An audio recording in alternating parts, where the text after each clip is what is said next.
Welcome to the One Nest Academy. Hello everyone, welcome to the One Nest Academy. This is your educator Vinita Singh. आज जो हम species discuss करने वाले हैं उसका नाम है स्नो लेपर्ड. अगर आपको याद होगा और आपने national parks of Jammu and Kashmir की वीडियो स्किप नहीं की होगी और अगर की है तो प्लीज जाके डिस्क्रिप्शन बॉक्स में उसको जरूर देखिए. तब मैंने स्नो लेपर्ड को मेंशन किया था. तो चलिए हम उसके बारे में आज पढ़ते हैं क्योंकि वो न्यूज में था. जो स्नो लेपर्ड है उसका साइंटिफिक नेम है पैंथेरा यूनसिया. क्या नाम है उसका? पैंथेरा यूनसिया. ठीक है, तो पैंथेरा लेपर्ड, पैंथर आप उस वे में थोड़ा रिलेट कर सकते हैं. पैंथेरा यूनसिया इस वे में क्योंकि हमारा जो यूएस है उसके वो बहुत सारे कन्वेंशंस निकालते हैं to safeguard the snow leopard. तो इस वे में यूनसिया आप रख सकते हैं यार. तो आप जैसे भी याद रखिए, आप याद रखना बस इंपॉर्टेंट है. इसका जो साइंटिफिक नेम है वो है पैंथेरा यूनसिया. ओके, उसके की पॉइंट्स बताती हूँ. सबसे पहले कि वो कहाँ फाउंड होते हैं, उसके हैबिटेट क्या है. So it is mostly found in the alpine and the sub alpine zone. अब आप पूछेंगे what is alpine and what is सब एल्पाइन जोन. सो ये क्लाइमेटोलॉजी का पार्ट है, मैं ज्यादा डेप्थ में नहीं बता सकती.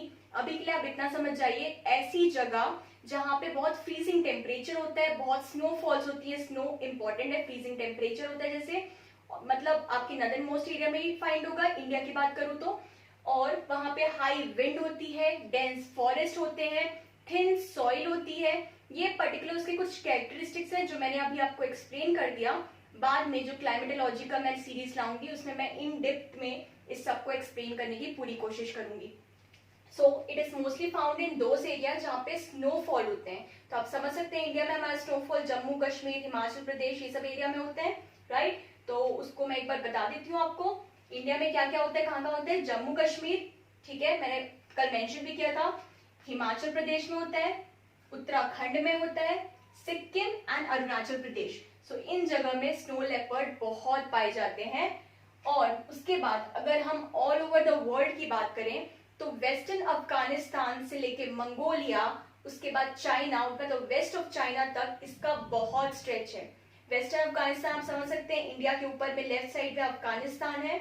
मंगोलिया, चाइना आपको पता है राइट साइड में हमारे बॉर्डर में चाइना है. चाइना के जस्ट ऊपर मंगोलिया पड़ता है. आप उसको मैप पे लोकेट कर लीजिए ताकि उसको आपको याद रखने में इजी हो. तो ये ऑल ओवर द वर्ल्ड इसका स्ट्रेच है, मतलब यहाँ यहाँ ये स्नो लेपर्ड मिलता है. और इंडिया में कहाँ कहाँ मिलता है? जम्मू कश्मीर, हिमाचल प्रदेश, उत्तराखंड, सिक्किम एंड अरुणाचल प्रदेश. ठीक है, उसके बाद इसका जो की फैक्टर है कि ये इतनी इंपॉर्टेंस क्यों रखते हैं, ये हमारा one of the top predators है. अब प्रेडेटर्स वो होते हैं ऐसे species witch hunt on the another species अपना पेट भरने के लिए. मतलब ऐसे स्पीशीज जो किसी और की हंटिंग करते हैं ताकि अपना पेट भरे, तो उसको हम प्रेडेटर, मतलब प्रेडेटर का मतलब ये होता है. और ये टॉप प्रेडेटर है फूड चेन में. जो हमारा फूड चेन होता है आप सबको पता ही होगा, एनवायरमेंट में हम पढ़ते हैं, इसमें टॉप प्रायोरिटी लिस्ट में है. मतलब अगर ये है तो सारा फूड चेन अच्छे से चल रहा है. ये है किसी जगह में तो वहां का इकोसिस्टम अच्छा है, हैबिटाट अच्छा है, वहां पे सारे पेड़ पौधे अच्छे से उग रहे हैं. तो इसलिए ये जहाँ पे है वहां की इकोसिस्टम की अच्छी बातें भी हम वहां से पता कर सकते हैं कि कितना अच्छा सस्टेनेबल इकोसिस्टम है. तो इसलिए ये इंपॉर्टेंस रखता है स्नो लेपर्ड. उसके बाद मैं अगर आपको इंडिया में बताऊं, जैसे कि मैंने आपको अभी तक सिर्फ स्टेट्स बताए कि कौन कौन से नेशनल पार्क, बायोस्फीयर रिजर्व या वाइल्ड लाइफ सेंचुरी में सब चीज ज्यादा फाउंड होती है, तो वो है first is Hemis high national park which is in Jammu and Kashmir. मैंने नेशनल पार्क की एक सीरीज बनाई है जम्मू एंड कश्मीर की. आपने अगर चेक नहीं किया है तो डिस्क्रिप्शन बॉक्स से लिंक लीजिए और उसको प्लीज चेक कीजिए, बहुत इंपॉर्टेंट है. तो हेमिस हाई जो नेशनल पार्क है वहां पे स्नो लेपर्ड फाइंड होता है. हेमिस हाई बहुत इंपॉर्टेंट नेशनल पार्क है, one of the largest national park of India है, याद रखिएगा. अगर आपने नहीं भी देखा है तो प्लीज इस पॉइंट को नोट कर लीजिए. उसके बाद नेक्स्ट हमें ये जहाँ मिलता है वो है खिबर वाइल्ड लाइफ सेंचुरी. जो हमारा खिबर वाइल्ड लाइफ सेंचुरी है वो हिमाचल प्रदेश में है. अगर आपको थोड़ा बहुत याद आ रहा होगा किबर वर्ड से, तो मैंने नेशनल पार्क वाली जो वीडियो है उसमें एक किश्तवाड़ नेशनल पार्क जो कि जम्मू एंड कश्मीर के किश्तवाड़ डिस्ट्रिक्ट में है, वहां मैंने एक पार्ट डिस्कस की थी कि वहां के साउथ में किबर नाला फ्लो होता है. जो किबर नाला है वो आपको याद होना चाहिए. तो वो वैसे ही ये किबर वाइल्ड लाइफ सेंचुरी है. This is not a national park, this is wild life sanctuary and it is located in Himachal Pradesh. Okay, उसके बाद नेक्स्ट है पिन वैली जो भी हिमाचल प्रदेश में है वहां भी स्नो लेपर्ड फाइंड होता है। For this Nanda Devi biosphere reserve. ये नंदा देवी बायोस्फीयर रिजर्व बहुत इंपॉर्टेंट है। ये one of the largest biosphere reserve है, one of the first largest protected area है। प्रोटेक्टेड एरिया में सेकंड लार्जेस्ट कौन सा है? हेमेसाई नेशनल पार्क। ये सब आप नोट करते हुए जाइए। बाकी मैंने पुरानी सीरीज में कई बार इसको मेंशन किया है, स्टिल मैं बता रही हूँ क्योंकि ये बहुत इंपॉर्टेंट है, आप इसको नोट कर लीजिए। तो नंदा देवी बायोस्फीयर रिजर्व कहाँ पे है? उत्तराखंड में है, वहां पे भी स्नो लेपर्ड मिलता है। उसके अलावा वैली ऑफ फ्लावर्स है जो कि उत्तराखंड में है, वहां पे भी स्नो लेपर्ड मिलता है। तो इन जगहों में, हमारे इंडिया के इन जगहों में स्नो लेपर्ड पाया जाता है। उसके अलावा मैं बात करूं इसके स्टेटस के बारे में, ये न्यूज में इसलिए था कि IUCN, जैसे मैं हर स्पीशीज का IUCN स्टेटस जरूर बताती हूँ क्योंकि यूपीएससी में बहुत बार इससे क्वेश्चन आते हैं, इवन CGPSC में। तो ये न्यूज में इसलिए था क्योंकि इसका जो स्टेटस था वो पहले एंडेंजर्ड था, उसके बाद इसके स्टेटस को चेंज करके डाउनफॉल आया इसमें और ये वल्नरेबल हो गया, जो कि बहुत अच्छी बात है। तो ये IUCN में इसका जो स्टेटस है वो वल्नरेबल है। और wild life protection act of 1972 में ये शेड्यूल 1 के अंदर आता है, साइट्स के अंदर अपेंडिक्स 1 में आता है। ठीक है, तो अब मैं आपको IUCN मैं नेक्स्ट वीडियो में आपको एक्सप्लेन करूंगी। ठीक है, उसके अलावा मैं wild life protection act of 1972 को थोड़ा एक्सप्लेन करती हूँ ताकि आपको समझ आए कि अगर ये वाइल्ड लाइफ प्रोटेक्शन एक्ट के शेड्यूल 1 में एनलिस्टेड है ये particular species which is snow leopard, तो वो क्यों है।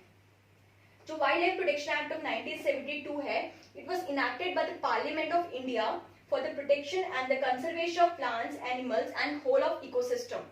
तो ये wildlife protection act of 1972 इसलिए इनैक्ट किया गया था ताकि जितने भी फ्लोरा, फौना और बेसिकली हमारा जो पूरा इकोसिस्टम है उसका कंजर्वेशन हो पाए, उसकी प्रोटेक्शन हो पाए, उसका इलीगल ट्रेड, पोचिंग जो भी एनिमल या पौधों किसी की भी होती है वो बंद हो पाए। और जब मैं बोल रही हूँ इट्स अ एक्ट, ठीक है, तो मतलब it is protected by the law. ठीक है, एक्ट कुछ होता है मतलब उसके लिए लॉ बना है, इसलिए ये बहुत इंपॉर्टेंट रखता है। उसके अलावा इसके अंदर 6 शेड्यूल हैं। ठीक है, ये याद रखने वाली बात है। मैं सारे शेड्यूल को भी एक्सप्लेन नहीं कर सकती, नहीं तो ये सीरीज डाइवर्ट हो जाएगी। ये जो लेपर्ड है वो शेड्यूल 1 में, जैसे कि मैंने बताया था, तो मैं शेड्यूल 1 के बारे में बताती हूँ।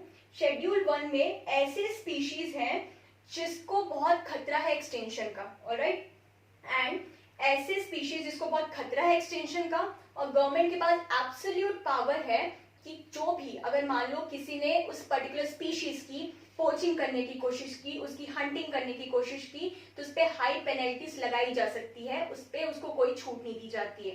तो वैसे स्पीशीज शेड्यूल 1 में है, चाहे वो फ्लोरा हो या फौना हो या कोई भी इकोसिस्टम हो, इकोसिस्टम का मतलब कोई भी पार्ट हो, तो हमारा स्नो लेपर्ड उसका हिस्सा है। तो अगर आपके ऑप्शन में इस टाइप के आएंगे ये सारे कि क्या हमारे गवर्नमेंट के पास इतनी अथॉरिटी है शेड्यूल 1 में कि वो हाई पेनल्टीज लगा पाए, तो यस, उस पर हाँ टिक कीजिएगा। तो इसको थोड़ा एनालिटिकल अप्रोच के साथ समझने की और याद रखने की कोशिश कीजिए। उसके अलावा अगर मैं बात करूं साइट्स के अपेंडिक्स 1 में है ये सीरीज, ये स्पीशीज।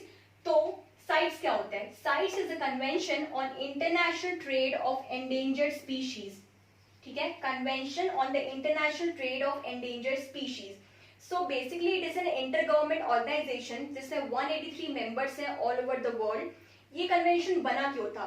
क्योंकि ये हम जानते हैं कि बहुत सारी स्पीशीज का ट्रेड किया जाता है, कुछ लीगल वे में भी किया जाता है, कुछ इलीगल वे में भी किया जाता है, उनकी चीजों का, उनकी खालों का, बहुत चीजों को किया जाता है। तो कहीं उनके ट्रेड करने से या उनकी चीजों को करने से उनका अस्तित्व ही ना खत्म हो जाए, उस डर की वजह से इस कन्वेंशन को उनके सेफगार्ड के लिए, उनके प्रोटेक्शन के लिए बनाया गया था। और ये साइन हुआ था 3 मार्च 1973 को। ईयर देखिए, 3 मार्च 1973। और 3 मार्च क्यों इंपॉर्टेंट है? 3 मार्च इसलिए इंपॉर्टेंट है क्योंकि उस दिन होता है वाइल्ड लाइफ डे, ये भी नोट कर लीजिए। तो ये जो साइट्स है वो कब साइन किया गया था? 3 मार्च 1973 for the protection of the endangered species.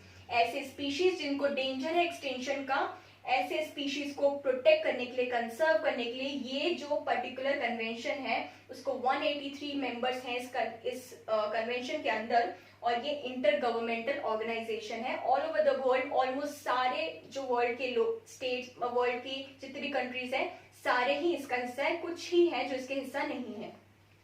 It was signed at Washington DC ठीक है, यूएसए में वॉशिंगटन डीसी में इसको साइन किया गया था। It is administered by UNDP, ये इसको एडमिनिस्टर किया गया यूएनडीपी के थ्रू। बताइएगा आपको यूएनडीपी के बारे में पता है, अगर आपको नहीं पता है तो कमेंट कीजिएगा, मैं एक और वीडियो बनाऊंगी उसके बारे में। उसके बाद इसका जो सेक्रेटेरिएट है वो है जिनीवा, स्विट्जरलैंड में इसका सेक्रेटेरिएट है। ये सब बैंकिंग में बहुत इस टाइप के क्वेश्चन और सीजीपीएससी में बहुत इस टाइप के फैक्चुअल क्वेश्चन पूछते हैं, तो इसको नोट कीजिए अच्छे से, बहुत आपके काम आने वाला है। इसकी जो मीटिंग है it is held after every 3 years, हर 3 साल में इसकी मीटिंग होती है by the name of COP, COP, conference of parties. Please इसको क्लाइमेट की जो मीटिंग होती है कॉप, उससे कंफ्यूज मत कीजिएगा, इसका नाम है कॉन्फ्रेंस ऑफ पार्टीज। ठीक है, तो अभी 2019 में कॉप 18 हुआ था, कॉप 18 हुआ था, 18 मीटिंग थी मतलब इसकी, और वो हुआ था श्रीलंका में। ठीक है, इसको ध्यान रखिएगा, 2019 में ये मीटिंग हुई थी। ये मीटिंग थोड़ी और लाइमलाइट में इसलिए आई थी क्योंकि इस मीटिंग के प्रायरली इंडिया ने एक लेटर भेजा था इनको साइड्स को कि एक शीशम होता है जिसको इंग्लिश में हम रोजवुड बोलते हैं, वो एनलिस्ट है हमारे अपेंडिक्स 2 में, उसको वहां से हटा दिया जाए। तो इसके बारे में नेक्स्ट वीडियो में मैं कोई बताऊंगी, लेकिन फिलहाल अब इसको ध्यान रखिए कि ये क्यों न्यूज में था। So now let's go on to the conventions जो कि इस स्पीशीज के लिए बनाए गए हैं to safeguard and protect it. बहुत सारे कन्वेंशंस हैं, तो आप प्लीज इसको नोट करते हुए जाइएगा, आपके लिए बहुत इंपॉर्टेंट रहने वाला है ये।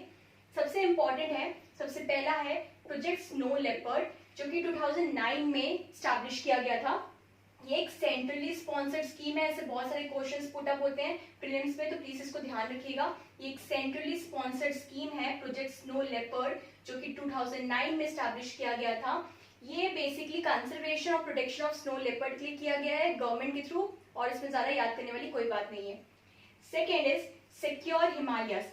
जो ये सिक्योर हिमालयस है वो स्पेशली स्नो लेपर्ड के लिए नहीं है, इट्स एन अम्ब्रेला कन्वेंशन जिसके अंदर सारी ही इकोसिस्टम, जो पूरा ट्रांस हिमालयस के जितने भी हिमालयस हैं उसकी पूरी इकोसिस्टम को कंजर्व और प्रोटेक्ट करने के लिए ये जो पर्टिकुलर कन्वेंशन है वो लाई गई है। और इस पर्टिकुलर कन्वेंशन में एक और इसका की फैक्टर है कि आपको पता है कि सारे जम्मू एंड कश्मीर आप कभी भी गए होंगे या जो भी है, वहाँ के जो लोग होते हैं, लोकल रेसिडेंट होते हैं, वो मोस्टली वहीं के नेचुरल सिस्टम में, नेचुरल इकोसिस्टम में लाइवलीहुड के लिए डिपेंडेंसी उनकी वैसी ही रहती है। तो गवर्नमेंट कोशिश कर रही है इस पर्टिकुलर स्कीम के थ्रू ताकि उनकी डिपेंडेंसी नेचुरल इकोसिस्टम से कम कर दी जाए, क्योंकि इस वे में वहां का इकोसिस्टम रूइन हो रहा है। तो ये भी एक अम्ब्रेला ऑर्गेनाइजेशन है, और जब मैंने इकोसिस्टम की बात की तो इकोसिस्टम में अपने आप ये लेपर्ड भी इसका हिस्सा होता है, तो इस वे में ये स्नो लेपर्ड भी सिक्योर हिमालय का हिस्सा है।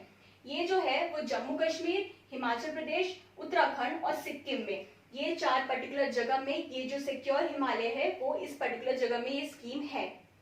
उसके बाद जो कि सबसे इंपॉर्टेंट स्कीम है, it's the global snow leopard conservation and the ecosystem protection programme, which is abbreviated as GSLEP। ठीक है, global snow leopard conservation and ecosystem protection programme. ये जो है ये पर्टिकुलर प्रोग्राम कन्वेंशन 2013 में साइन किया गया था बाय 12 कंट्रीज। ठीक है, 2013 में बाय 12 कंट्रीज साइन किया गया था। वो 12 कंट्रीज है हमारी India, Bhutan, Nepal, China, Mongolia, Russia, Pakistan, Afghanistan, Kyrgyzstan, Tajikistan and Uzbekistan. ठीक है, आप उस नाम को प्लीज मेमोराइज कर लीजिएगा मैप के थ्रू, क्योंकि आपको पता है जैसे अभी वाइल्ड लाइफ बहुत ज्यादा न्यूज में है, तो बीच में ऑप्शन में कोई और नाम वो डाल सकता है कि यूएसए है या नहीं है, तो फिर आपको कंफ्यूज ना हो। इस चक्कर में आप सारे 12 को प्लीज एक बार मैप के थ्रू मेमोराइज कर लीजिएगा, क्योंकि ये इंपॉर्टेंट है। उसके बाद ये जो GSLEP है, इसके अंदर एक बिश्केक डिक्लेरेशन हुआ था, ध्यान रखिएगा, बिश्केक डिक्लेरेशन हुआ था। ये जो बिश्केक डिक्लेरेशन था वही 12 कंट्रीज ने साइन किया था। ये इंटर गवर्नमेंट ऑर्गेनाइजेशन थी जिसमें सारे ये 12 कंट्री ने डिसाइड किया कि ये पर्टिकुलर स्नो लेपर्ड हमारे यहाँ एंडेंजर है, तो इसको मतलब एंडेंजर मतलब in the danger of its extension, तो हम उसको सेफगार्ड करेंगे और प्रोटेक्ट करेंगे। तो ये 12 कंट्रीज ने इस पर्टिकुलर डिक्लेरेशन में ये डिक्लेयर किया था। इसकी जो करंट जो न्यूज थी इस पर्टिकुलर स्पीशीज की, जिसकी वजह से ये इतना न्यूज में आया, वो ये था कि इंडिया ने first time snow leopard population assessment programme launch किया था इस पर्टिकुलर मीटिंग की फोर्थ स्टीयरिंग मीटिंग में इसको ये चीज बोली गई थी कि हम फर्स्ट टाइम इंडिया पूरे लेपर्ड की, स्नो लेपर्ड की स्पेशली लिस्ट निकालेगा, उसको एसेस करेगा, उसके फ्यूचर, ताकि वो एंडेंजर है कि नहीं, उसके बारे में उसको हम कैसे प्रोटेक्ट करें, वो पूरे लिस्ट आउट करेगा। तो इंडिया का ये बहुत ही इंपॉर्टेंट और बहुत ही अच्छा इनिशिएटिव था, इसलिए ये चीज न्यूज में है। So this is it about the today's species. If you like this video, if you found this informative, so please like, share, and subscribe to our YouTube channel and just stay updated. And also don't forget to hit the bell icon to get the update about my new video. Thank you.